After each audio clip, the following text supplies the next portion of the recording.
100খন আসনৰ ওপৰত কংগ্ৰেছ দলে প্ৰতিদ্বন্দ্বিতা কৰিব। বিৰোধী দলসমূহ আমি একত্ৰিত হৈ আগবাঢ়ি যামগৈ।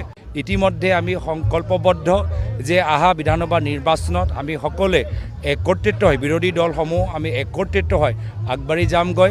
আমাৰ ইতিমধ্যে আমাৰ সিদ্ধান্ত যে 100 সিট 100খন আসনৰ ওপৰত কংগ্ৰেছ দলে প্ৰতিদ্বন্দ্বিতা কৰিব আৰু বাকীকেইখন আসনৰ ওপৰত আমাৰ বিৰোধী দলসকলৰ মাজত তেওঁলোকৰ মাজত আলাপ আলোচনাৰ যোগেদি আমি ভাগ ভাগ কৰিম।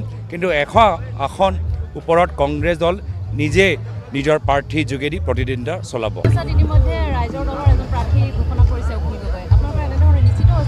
আমাৰ কোনো ধৰণৰ আমাৰ প্ৰাৰ্থী লৈ আলোচনা হোৱা নাই। যোৱাকালি ভূপেন বৰা ডাঙৰীয়া ইতিমধ্যে আপোনাক দেখিছে, আপোনালোকৰ সন্মুখত উপস্থিত।